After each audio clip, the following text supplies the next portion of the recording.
Merci na nyonso Yahweh. Adonai, le Dieu Tout-Puissant, nous te prions au téléma dans ces moments pour nous parler. Et ça n'a pas tout ça, de part et d'autre, n'a pas de problème. De écouter les misayo encore. Simba mitema, consoler Père. Transformer ma vision ya peuple na yo. Moto nyonso kolanda biso na moment oyo azala affecté, azala béni, miteme koyoka biso na tonga oyo ezala totalement affecté zambalola na tonga lelo miteme talelio ya moto lobi telema na yo. Totieli yo confiance au nom de Jésus-Christ. Nous avons prié et nous disons Amen. Merci beaucoup. Nous croyons à ton lelo nzambe moko a telemi pona a touché le cœur ainsi que vie ya moto moko. Amen. Merci. Tolingi to partager encore un message. Topesi merci une fois de plus na babone na biso. Nzamba pambola bino de partout oyo bozali to zanga te to tika te. Continuer à senga cette bénédiction auprès de Dieu. Na makambo nyonso bokosala pe partout bokosala. Le créateur de la terre ainsi que le créateur du ciel a continué à pambola bino. Aujourd'hui tolingi to partager encore un message au thème nango na ozo bengango la réaction du serviteur de l'homme de Dieu. Lolenga ko réagit au serviteur ya Élisée à Salaki. Il y a un message que je vais te partager. Lisons la Bible. Nous sommes dans le livre des 2 Rois, chapitre 6, à partir du 13e verset jusqu'au 16e verset. Nous lisons au nom de Jésus-Christ. Et le roi dit, allez et voyez où il est. Et je le ferai prendre. On vint lui dire, voici il est à Dothan. 14. Il envoya des chevaux, des chars, une forte troupe qui arrivèrent de nuit et qui enveloppèrent la ville. 15. Le serviteur de l'homme de Dieu se leva le bon matin et sortit. Et voici, une troupe entourait la ville avec des chevaux et des chars. Et le serviteur dit à l'homme de Dieu, ah, mon Seigneur, comment ferons-nous?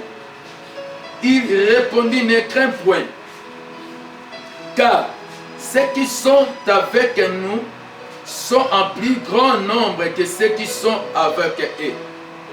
17. Élisée prie et dit, l'Éternel ouvre ses yeux pour qu'il voie. Jamais ça. Et l'Éternel ouvrit les yeux du serviteur qui vit la montagne pleine de chevaux et de chars de feu autour d'Élisée. Quelqu'un peut nous donner un amen vivant. La réaction du serviteur de l'homme de Dieu. Bible est révélé biso roi assuré. Oyazalaki na kati guerre na Israël. Mais quel est le problème? Chaque fois le roi assuré abandonne kobongisa un piège. Le roi ya Israël a une facilité ya koyeba ba piège. Oyo roi ya Syrie a dit. Alors roi fandisi réunion na ba serviteur. Alors ça ne va pas comment ba plan nyonso to sala. Ba piège nyonso to sala. Et ça a toujours révélé na ka ya Israël. Est-ce que parmi nous il y a un traître? Un serviteur ébissé non roi. Tout ça n'a traître mon côté au milieu de nous. Mais dans Israël, il y a un homme. il y a un prophète. A révélé le roi, il y a Israël. Makambo nyonso tosalaka.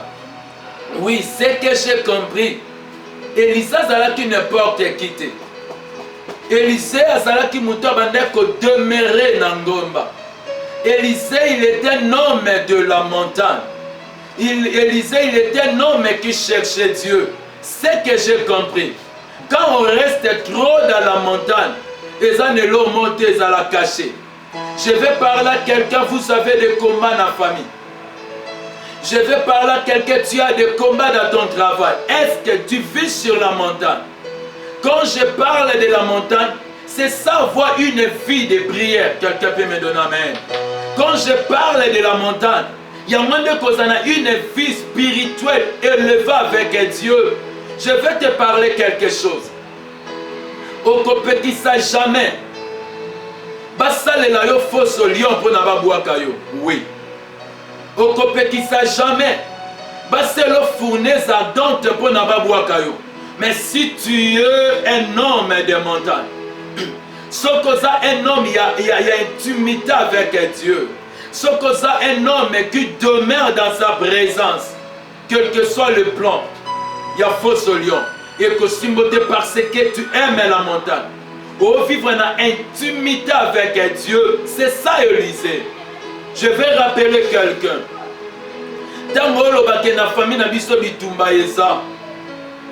Dimension ngoma nino za nango mama na ngai. Dimension prière nino za nango ma soeur. Il faut oyeba dans chaque combat, ils ont demandé une dimension de prière. Cet homme Élisée qui prie, et un loko mon côté bande ko bomba na sous-saisier. Na ligne so côté na profondeur en ça. So côté na intimité dans ça. Zamba banda ko révéler le plan de tes ennemis.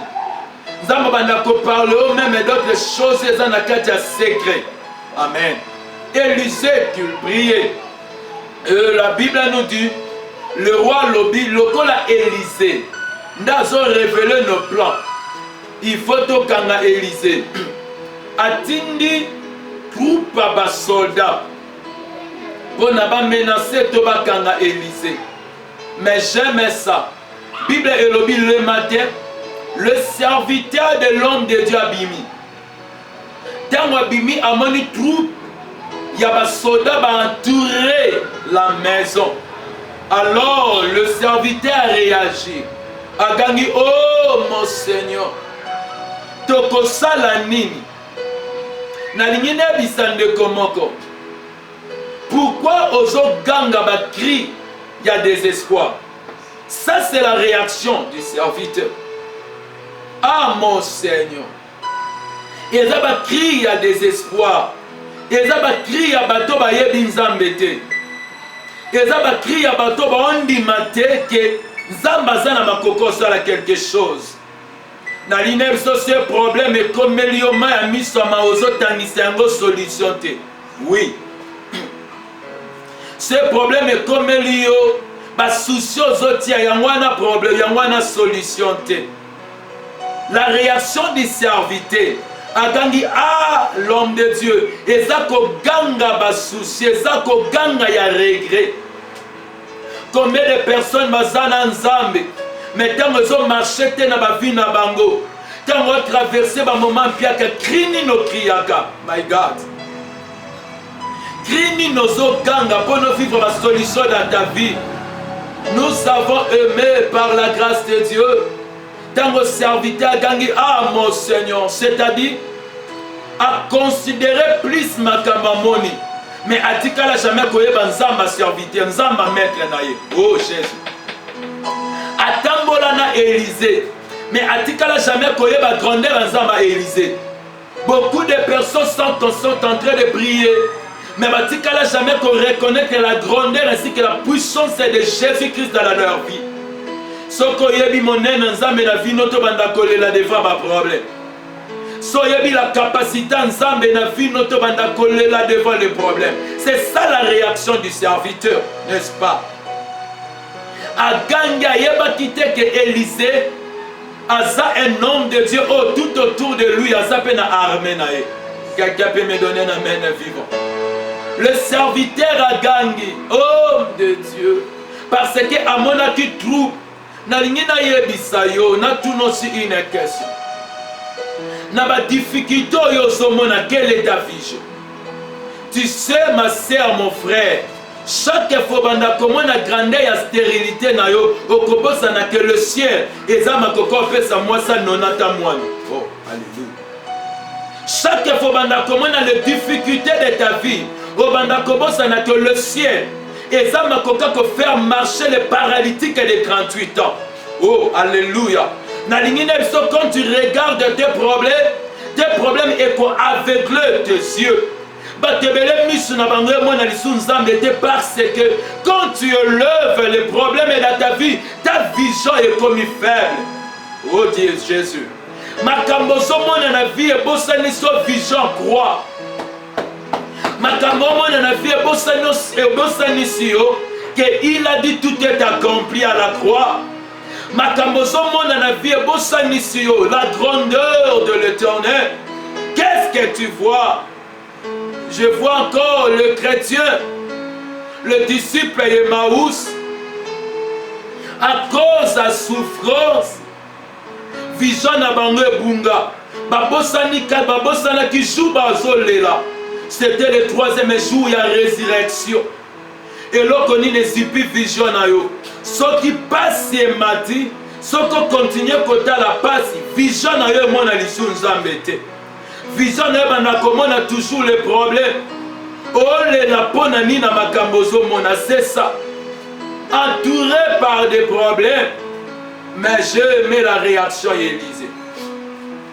C'est que ceux qui ont la réaction à serviteur, ils appellent la réaction Élisée.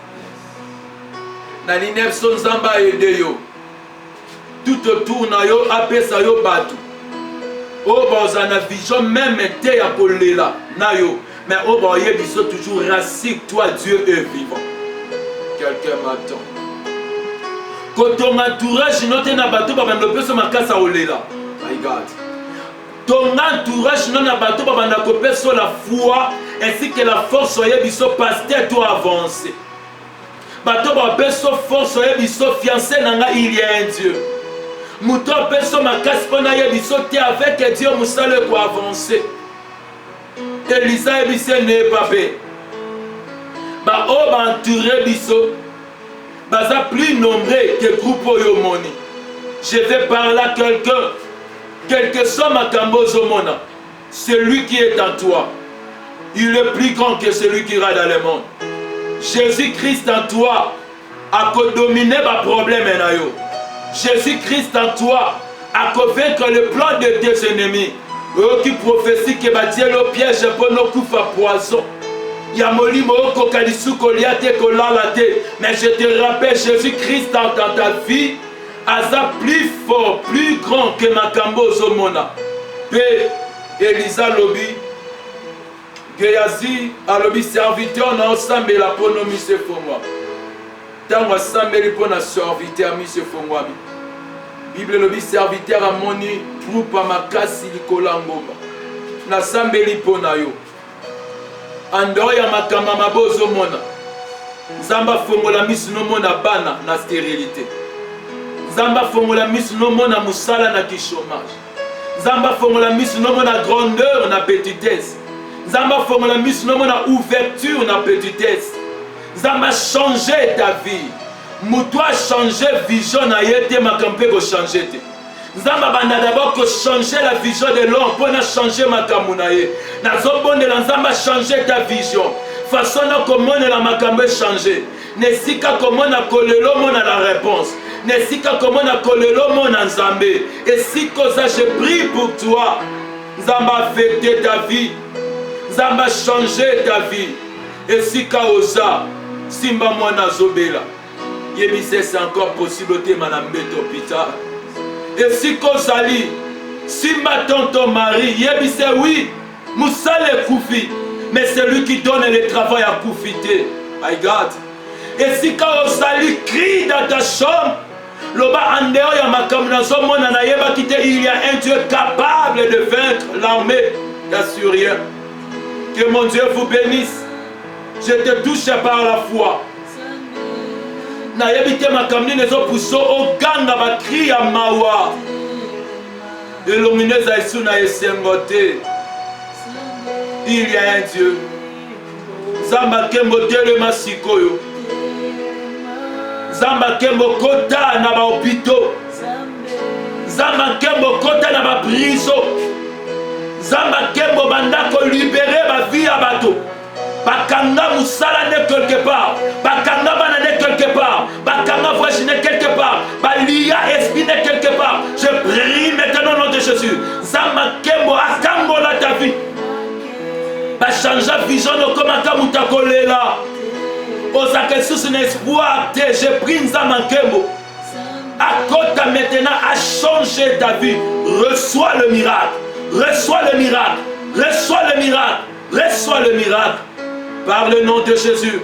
Seigneur, te pécho, merci. Nous sommes dans cette prière. Nous avons témoignage. Benga biso na numéro, tu vas témoigner Dieu.